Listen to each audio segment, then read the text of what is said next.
This is Shaun Sport in podcast form. Just a quick around the grounds to start with. So the Wallabies got beaten last night by the All Blacks in the Betrayal Logue Cup for the 20th year in a row.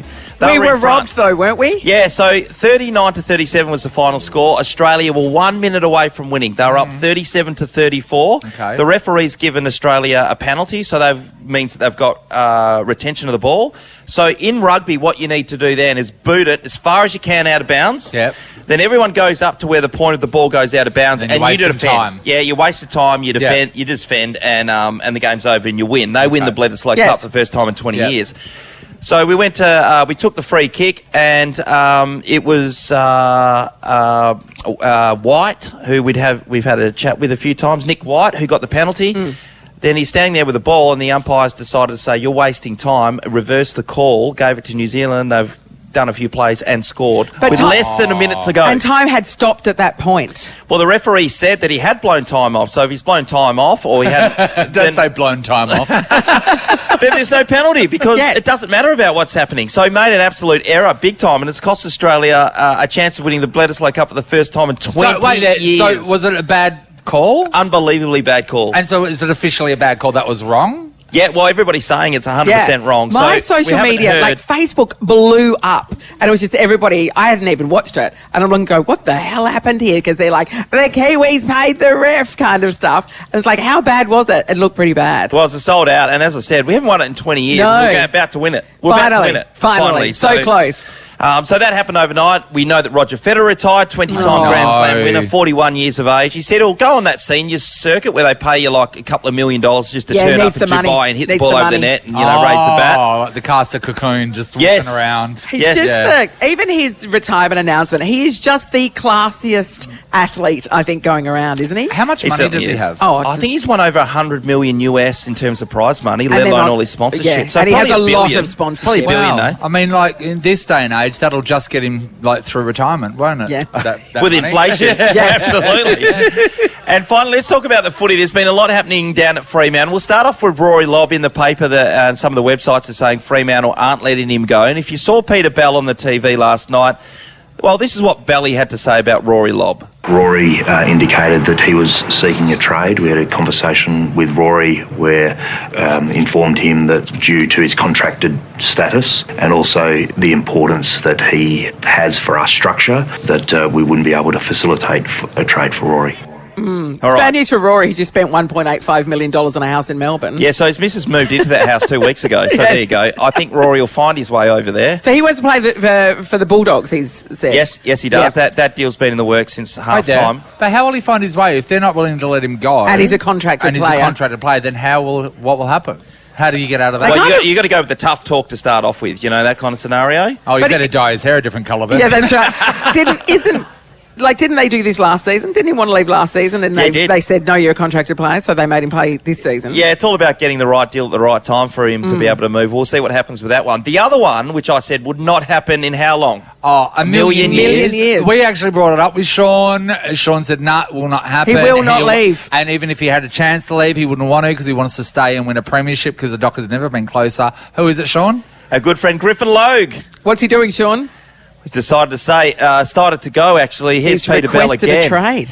Mentioned that it was an incredibly difficult decision. In fact, the toughest decision he's had to make in his life, that he loves the club and he's got a lot of love for his teammates, but he sees opportunities elsewhere. Griff also said that he'd be looking to make sure that it was a positive result for all parties. It's really full on because it involves us because now we're going to have to trade and get a new Docker. Yeah. 100%. No, what do we do? Unbelievable. So do we say to Griff that we're not going to let him go and that he's under contract and therefore we get a more bargaining chip as Freo doing with No, I think it's time that we had a North Melbourne representative on the show. I don't know. Do you reckon Griff... We can always withhold his pay from him. How do you reckon he'll go with that extra $20 a week? Maybe okay. Pretty damning. I mean, he's walking away to a team that finished bottom. Yes. I mean, under a new coach, Alistair Clarkson, I mean, that's attractive. But, They're not going to win a premiership anytime soon. No, the thing is, he gets to play where he wants. So they'll say to him that he gets to play centre half back, which he's unable to do at the Dockers all the time, and that they clearly pay him a lot more money. So, it's about his longevity in his workplace at the moment. He doesn't have that at Freo. What's with his bogan shorts? Yeah, Look at his shorts. A terrible pair of shorts yesterday. Like, that is truly bogan. Like, Ruby, our assistant producer, just gasped and put her hand over her mouth. She was so I thought horrified. Griff's a little bit more stylish than that. What is that? These shorts say "Ride the Lightning." Chinatown Market, Ride the Lightning. All of a sudden, we're happy to see him go. Sean Sport in podcast form. First of all, before we get stuck into the sport, because we've just given away $20,000 to Joe from Murdoch, everyone's left. Jeez, it's cleared the room out, hasn't it? It's basically Joe and a French bulldog left. That's it. Can I just point out something, right? So here we are thinking that, God, some people are really enjoying watching our show. Did you see the table just over here? The two women were reading a book.